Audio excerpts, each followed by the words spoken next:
प्यारे दोस्तों, अगर आपको हमारी वीडियो पसंद आए तो लाइक, शेयर और सब्सक्राइब करना मत भूलिएगा।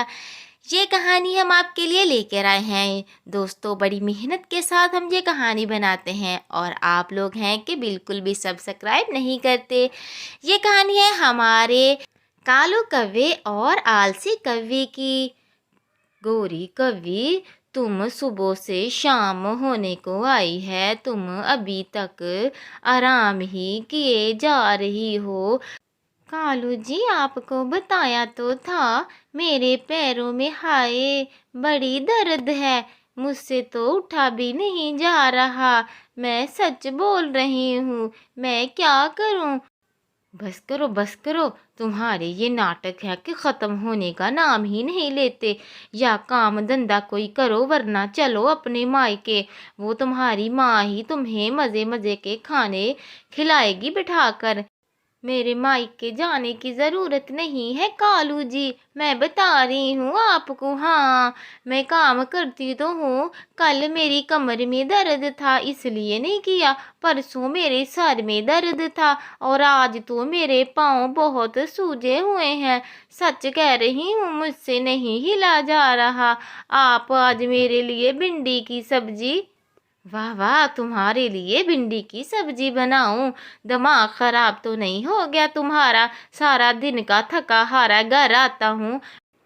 कालू जी, जब मैं ठीक हो जाऊंगी तो मैं सारे घर का काम कर लिया करूंगी। अब आप नखरे छोड़िए और मेरे लिए तंदूर की गर्मा गर्म 2 रोटियां और कीमे वाले बर्गर तुम्हारे लिए। वाह वाह वाह, मैडम लगी हो ना तुम मुझ पर। मुझे ज्यादा गुस्सा मत दिलाओ, तुम है ही बहुत नकम्मी हो। इतने दिनों से आलसी दिखाए जा रही हो। और मुझ क्या कहा कालू जी? आलसी? मैं तो बहुत होशियार पंछी हूँ। वो तो बस मेरे पैर में दर्द है, इस वजह से मैं ये आराम करना चाहती हूँ। आप क्या चाहते हैं कि मैं दर्द से हाय हाय कराऊं? तभी आपको यकीन आएगा। अब आप जल्दी से काम पर जाओ और मुझे आराम करने दो।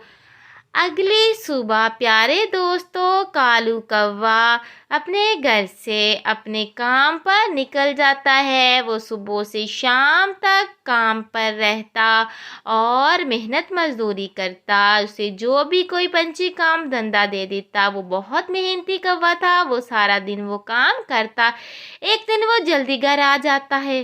अरे वाह वाह वाह, ये बिरयानी की खुशबू, क्या बात है!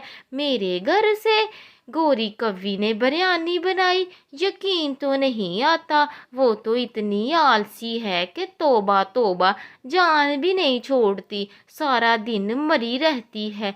आज तो मैं उसको रंगे हाथों पकड़ूंगा। और बिरयानी तो चटपटी मज़े की बड़ी खुशबू आ रही है, वो तो मैं आज खा कर ही रहूंगा। अभी दरवाज़ा खटखटाता हूँ, अभी आएगी दरवाज़ा खोलने और मैं पकड़ लूंगा उसको। तभी कालू कौवा दरवाज़ा खटखटाता है और गोरी कौवी अभी बिरयानी खाने ही वाली थी कि दरवाजे की आवाज़ सुन लेती है। वो बिल्कुल भी जवाब नहीं देती कि कालू कौवा समझे कि गोरी कौवी तो सो रही है। लेकिन कालू कौवा भी बड़ा ढीठ था। कालू जी, आप इतनी जल्दी कैसे आ गए? मुझसे नहीं उठा जा रहा, मेरे तो पैरों में बड़ी सूजन और दर्द है। मैं अभी उठकर दरवाज़ा नहीं खोल सकती। आप 2 घंटे के लिए कहीं और चले जाओ। कालू कौवा गुस्से में वहां से चला जाता है और वह सोच लेता है कि आज उसके दिमाग में बहुत तरकीबें चल रही हैं। गोरी कवि को सबक सिखा कर ही रहेगा। तभी वो अपने दोस्त बंटी कबूतर की तरफ चला जाता है। बंटी यार, तुम्हें मैं क्या बताऊं, मैं तो अपनी बीवी के हाथों बड़ा ही तंग आ गया हूँ। तुम मुझे कोई तरकीब बताओ, मैं तो अगले जन्म में यार शादी ही नहीं करूँगा और कवारा ही मर जाऊँगा। जितना ये मुझे तंग करती है, किसी काम को हाथ नहीं लगाती। सारा दिन और शाम मैं ही काम करता रहता हूँ और वो आलसी बेकार बेड तोड़ती है और बहाने बना बना कर लेटी रहती है। यार मैं तेरे पास आया हूँ, तू कुछ बोलता क्यों नहीं?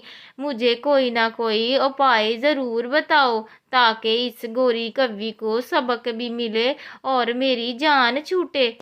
हाँ हाँ मेरे दोस्त, क्यों नहीं, मैं तुम्हें ज़रूर बताऊंगा, लेकिन हा, मुझे तो हंसी आ रही है बहुत ज़्यादा कि तुम अपनी बीवी से इतना तंग हो।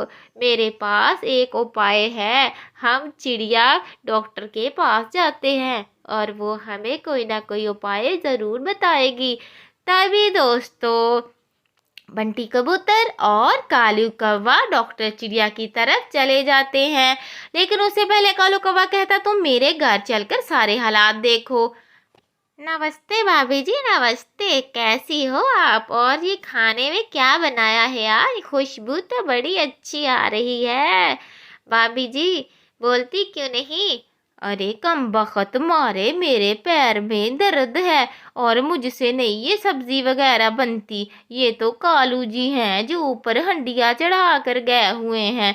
मुझे तो खुद इतनी भूख लगी हुई है कि क्या बताऊं। बैठे बैठे चक्कर आ रहे हैं। सुबह से मैंने एक नवाला नहीं तोड़ा और कालू जी से कहा भी था कि गरम गरम तंदूर की रोटियां ला दे, लेकिन ये हैं कि बिल्कुल ही कामचोर होते जा रहे हैं। जरा सी मेहनत की और थक गए। कालू कौवा गोरी की बातें सुनकर गुस्से से कमरे से बाहर चला जाता है और बंटी कबूतर उसे आवाज़ें देता है। अबे यार कहाँ चला गया तू? मेरी बात सुनो। भाभी मैं अभी उसे समझाता हूँ। गोरी कवि की बातें सुनकर कबूतर ये फैसला करता है अभी तो भाभी को सबक सिखाना ही पड़ेगा। चलो चलो मेरे साथ, डॉक्टर चिड़िया बहुत होशियार है, उसने बड़े बड़े मरीजों को सेट किया है। हाँ यार, अगर तुम ये मसला हल कर दो तो मैं तुम्हारा बहुत एहसानमंद रहूँगा और सारी ज़िंदगी तेरा सच्चा दोस्त बनकर रहूँगा। किसी तरह इस गोरी कव्वी को अकल आ जाए और मेरी ज़िंदगी शांति से गुजरे, वरना मैं तो आज गया और कल मर गया। तभी उसका दोस्त उसे कहता है कि चलो हम डॉक्टर चिड़िया के पास जाते हैं। इस तरह बंटी कबूतर और कालू कौवा डॉक्टर चिड़िया के पास जाते हैं। डॉक्टर चिड़िया, ये मेरा दोस्त बहुत ही परेशान है, हम तुम्हारे पास बड़ी उम्मीद लेकर आए हैं, तुम हमारी ज़रूर मदद करोगी। तुम्हें थोड़ा सा नाटक करना होगा। नाटक? कैसा नाटक? भाभी मैं तुम्हें बताता हूँ, मेरी बीवी बहुत आलसी है, उसे कोई भी मसला नहीं है, लेकिन वो ड्रामेबाज। अच्छा समझ गई भैया, समझ गई, मैं तुम्हारी ज़रूर मदद करूँगी। हाँ भाभी मैं अभी जाकर उसे लेकर आता हूँ, आप कोई ना कोई उपाय निकालिए। कालू कौवा वहां से खुशी खुशी उड़ता हुआ अपने घर की ओर आएगी। तभी कालू कौवा समझ जाता है कि गोरी कव्वी को अकल आ गई है। अब गोरी कव्वी कालू कौवे के लिए अपने हाथों से मीठा हलवा बनाती है। अरे वाह वाह गोरी कव्वी, बहुत अच्छी खुशबू आ रही है, मेरा तो दिल खुश हो गया। कई महीनों बाद आज तुम्हारे हाथ का खाने को मिला। बस करिए जी, बस करिए, क्यों शर्मिंदा कर रहे हैं? अब मैंने तौबा कर ली है ना, आइंदा मैं आपको बिल्कुल तंग नहीं करूँगी। इस तरह वो हंसी खुशी रहने लगते हैं।